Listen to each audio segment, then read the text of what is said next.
Hello students. आज हम लोग जेईई एडवांस 2021 का क्वेश्चन डिस्कस करते हैं। देखिए क्वेश्चन क्या है। One end of a horizontal uniform beam of weight W and length L is hinged on a vertical wall at point O। देखिए एक रॉड है जिसका वेट W है और लेंथ L है, और इसके एक एंड को O पॉइंट पर हिंज कर दिया गया है वर्टिकल वॉल से। Its other end is supported by a light inextensible rope.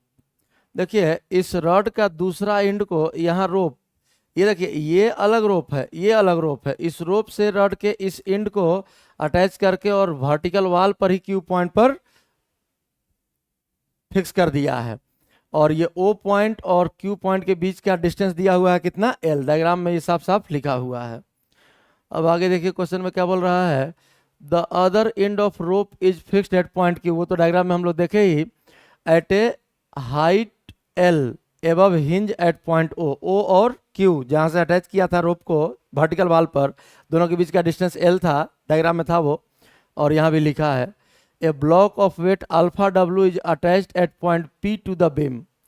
देखिए कह रहा है कि यही था, P पॉइंट से शुरू किया रड के थ्री एंड को, रोप से बांधा और Q पॉइंट पर अटैच कर दिया। Q और O के बीच का डिस्टेंस L, वही लिखा था वहां। और अब कह रहा है कि P पॉइंट पर एक ब्लॉक अटैच कर दिया गया, बांध दिया गया, जिसका वेट है अल्फा W।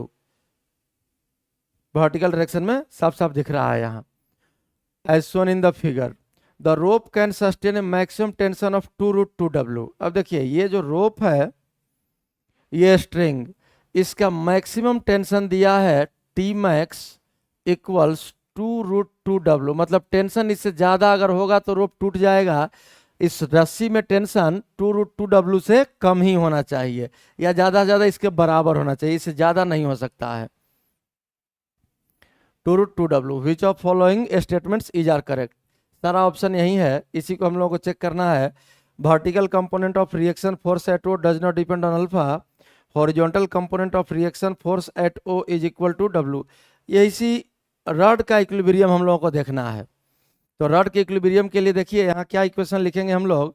तो सबसे पहले तो हिंज के कारण एक इस डायरेक्शन में रॉड पर फोर्स लगेगा, इसको हम कह देते हैं N1। और एक वर्टिकल डायरेक्शन में हिंज पर फोर्स लगेगा, इसको कह दिए N2। अब ये हो गया N1, ये हो गया N2। और यहाँ से देखिए ये एक अल्फा W नीचे तो लगेगा ही फोर्स। इसी डायग्राम में फ्री बॉडी डायग्राम भी बना लेते हैं।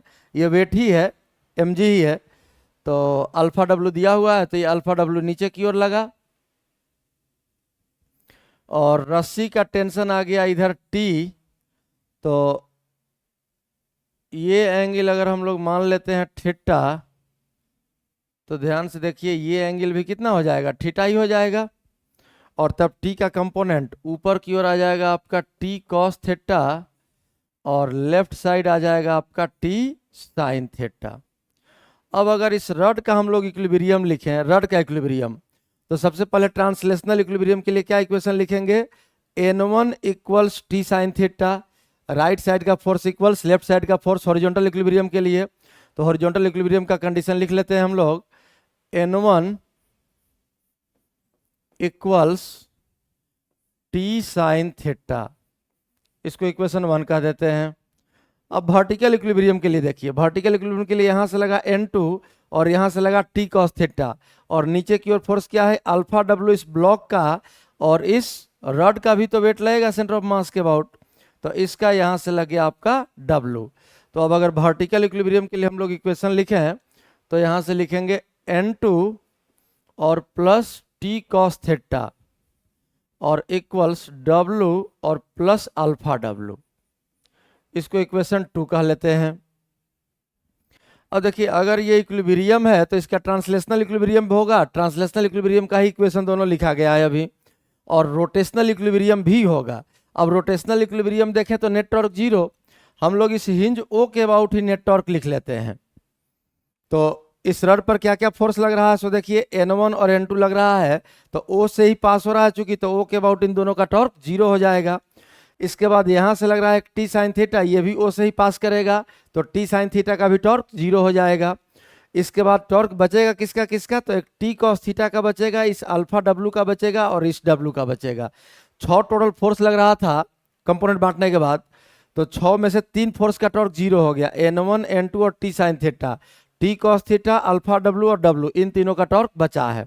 तो अब देखिए W और अल्फा W दोनों के लिए O के अबाउट लेंगे तो R तो आपका हो जाएगा राइट साइड, यही R कैप का डायरेक्शन हो जाएगा दोनों के लिए, अल्फा W के लिए भी और W के लिए भी, और 4 से नीचे की ओर, तो ये तो क्लॉकवाइज टॉर्क आ गया, और टी कॉस थीटा का टॉर्क एंटी क्लॉकवाइज हो जाएगा। तो इक्विलिब्रियम के लिए नेट टॉर्क अगर जीरो करना है तो clockwise torque equals anti clockwise torque, तो सीधा टॉर्क को इक्वेट कर लेते हैं। ये दोनों ट्रांसलेशनल इक्विलिब्रियम के लिए था इक्वेशन। अब रोटेशनल इक्विलिब्रियम के लिए अगर लिखे हैं तो देखिए W into L by two, W into L by two, यहाँ से यहाँ सेंटर ऑफ मास का दूरी इस इंड से, टोटल दूरी L, टोटल लेंथ L, तो सेंटर ऑफ मास का दूरी इंड से कितना L बाई टू, और अल्फा W का हो गया अल्फा W इंटू एल, ये तो डिस्टेंस L है और डायरेक्शन तो देख चुके हैं दोनों का क्लॉकवाइज, और equals T cos theta force और इनटू परपेंडिकुलर डिस्टेंस हो गया L, और ये एंटी क्लॉकवाइज, तो clockwise torque equals anti clockwise torque. अब यहाँ से देखिए L L और ये L कैंसिल हो जाएगा, और अगर 2 से मल्टीप्लाई कर दें तो ये 2 कैंसिल हो गया, यहाँ बचा W और ये L कैंसिल हो चुका, यहाँ 2 अल्फा W, तो W अगर कॉमन ले लेते बच गया 1 प्लस 2 अल्फा, L तो कैंसिल हो चुका है, और इक्वल्स 2 से मल्टीप्लाई किए हैं तो यहाँ भी 2 आ गया, और टी कॉस थीटा, L तो कट चुका है, इसको इक्वेशन हम लोग मान लेते हैं 3। अब देखिए अगर हम लोग थीटा का वैल्यू देखें तो ये लेंथ भी L है और ये लेंथ भी L है, तो राइट एंगल ट्रायंगल दिख रहा है, tan थीटा इक्वल्स 1, मतलब थीटा इक्वल्स 45 डिग्री। तो यहाँ से अगर थीटा का वैल्यू हम लोग 45 पुट कर दें तो cos 45 हो गया 1/√2। अब इस √2 से 2 कैंसिल हो जाएगा कितना टाइम्स, √2 टाइम्स, और सीधा टेंशन का वैल्यू इक्वेशन 3 से आ गया। दिस इंप्लाइज T इक्वल्स हम लोग लिख सकते हैं, यहाँ √2 बचा, cos 45 1/√2, √2 से ये 2 कैंसिल हो गया √2 टाइम्स, और इस √2 से इधर डिवाइड कर दिए, तो T का वैल्यू निकल गया W/√2 और 1 प्लस 2 अल्फा, ये टेंशन निकल गया। अब यहाँ से देखिए T का वैल्यू अगर निकल गया तो हम लोग अब ऑप्शन को मैच करते हैं। Vertical component of reaction force at O does not depend on alpha. Vertical component of reaction force at O पर जो वर्टिकल कंपोनेंट है रिएक्शन का ये N2 है, मतलब हम लोग को N2 का वैल्यू निकालना है, और तब ये चेक होगा कि अल्फा पर डिपेंड कर रहा है या नहीं कर रहा है। आइए N2 का वैल्यू हम लोग लिख लेते हैं। तो देखिए इक्वेशन 2 से हम लोग N2 का वैल्यू लिखते हैं, N2 plus T cos theta equals W plus alpha W। N2 plus T cos theta था, N2 plus T cos theta, theta तो 45 हो गया है, तो cos 45 1/√2 आ गया, तो टी कॉस थीटा और इक्वल्स हो गया W और प्लस अल्फा W। अब यहाँ से अगर हम लोग T का वैल्यू पुट कर दें तो N2 बराबर हो जाएगा आपका 1/√2, और T देखिए क्या आया है, T का वैल्यू आया W/√2 1 प्लस 2 अल्फा,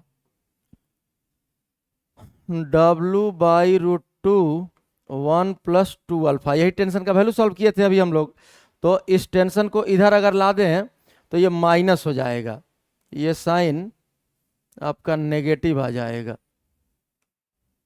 ये है N2 इक्वल्स माइनस 1/√2 था ये वाला √2, और T का वैल्यू पुट किया, T यहाँ से यहाँ तक ब्रैकेट में है, N2 का वैल्यू निकला यहाँ से, और इधर पहले से क्या क्या है, तो पहले से है W और प्लस अल्फा W। अब अगर इसको हम लोग सिंप्लीफाई करें तो दिस इंप्लाइज N2 का वैल्यू देखिए क्या आ जाएगा, N2 इक्वल्स मल्टीप्लाई कीजिए, ये हो गया W/√2 इंटू 1/√2, ये आ गया माइनस W/2 पहला टर्म, ये हो गया आपका W/2 लेकिन नेगेटिव। अब अगर दूसरा टर्म में देखें तो W/√2 और 2 अल्फा और 1/√2 से मल्टीप्लाई हो गया, तो ये तो W/2 बन गया, और 2 अल्फा से मल्टीप्लाई किया तो 2 कैंसिल हो गया, W आ गया माइनस W, ये हो जाएगा आपका माइनस W, यहाँ से W/2 आया और ये 2 कैंसिल हो गया, तो minus W into alpha, minus W into alpha, और ये वैल्यू आ गया पहला वाला टर्म W/2 माइनस साइन के साथ, और प्लस आ गया आपका W और प्लस अल्फा W। अब यहाँ से देखिए ये वैल्यू क्या आ गया, alpha W cancel, minus W/2 plus W क्या आ गया W/2, यही आ गया आपका N2, तो ये तो इंडिपेंडेंट है अल्फा से, देखिए पहला ऑप्शन क्या था, vertical component of reaction force at O does not depend on alpha, ये ऑप्शन सही है। दूसरा ऑप्शन देखिए, horizontal component of reaction force at O is equal to W for alpha equals 0.5। अब N1 का बात बोल रहा है, horizontal component of reaction at O, N1 का वैल्यू देखिए कहाँ से आएगा, तो ये टी साइन थीटा है N1। तो N1 का वैल्यू हम लोग सॉल्व कर लेते हैं, N1 equals T sine theta, तो टी साइन और थीटा तो 45 डिग्री है, साइन 45 हो गया 1/√2, और टी का वैल्यू, तो टी का वैल्यू देखिए कितना आया था, टी का वैल्यू यहाँ से आया था W/√2 1 + 2 अल्फा, W/√2 1 + 2 अल्फा। अब यहाँ से अगर हम लोग देखें तो देखिए ध्यान से, ये आ गया आपका W/2 और N2, अल्फा का वैल्यू 0.5 दिया हुआ है इस ऑप्शन में, देखिए यहाँ फॉर अल्फा इक्वल्स 0.5, तो अल्फा अगर 0.5 यहाँ पुट कर दे तो 0.5 × 2 1 हो गया, 1 + 1 2, और ये आ गया आपका W, मतलब दूसरा ऑप्शन भी आपका सही है। हॉरिजॉन्टल फोर्स का वैल्यू कितना दिया है, रिएक्शन का वैल्यू N1 का वैल्यू W दिया है अल्फा इक्वल्स 0.5 के लिए, ये ऑप्शन सही है आपका। Tension in the rope is 2W for alpha equals 0.5।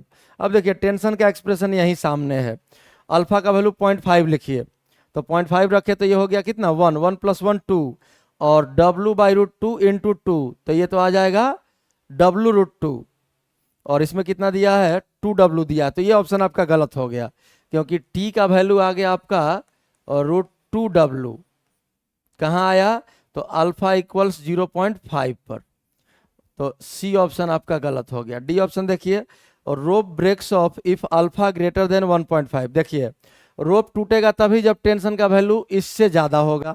अब सामने टेंशन है आपके, इस वैल्यू को हम लोग ग्रेटर देन 2√2W कर देते हैं, W/√2, टेंशन है कितना W/√2 1 + 2 अल्फा, और ये वैल्यू आपका आ गया ग्रेटर देन, कब टूटेगा, जब ग्रेटर देन कितना होगा 2√2W, यही ऑप्शन में दिया हुआ था, मैक्सिमम टेंशन यही था, इससे ज्यादा होगा टूट जाएगा।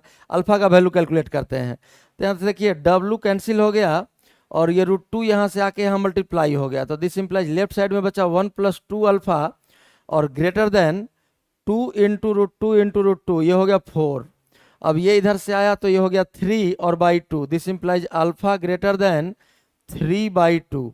अल्फा अगर 3/2 से बड़ा हो जाए तो रोप ब्रेक कर जाएगा, यही हम लोग भी सॉल्व किए, और यही ऑप्शन भी है, rope break if alpha greater than 1.5, मतलब ये डी ऑप्शन आपका सही है। तो यही इस क्वेश्चन का सॉल्यूशन है, और 3 ऑप्शन इसका करेक्ट हुआ। दोनों पेज देख लीजिए आप लोग।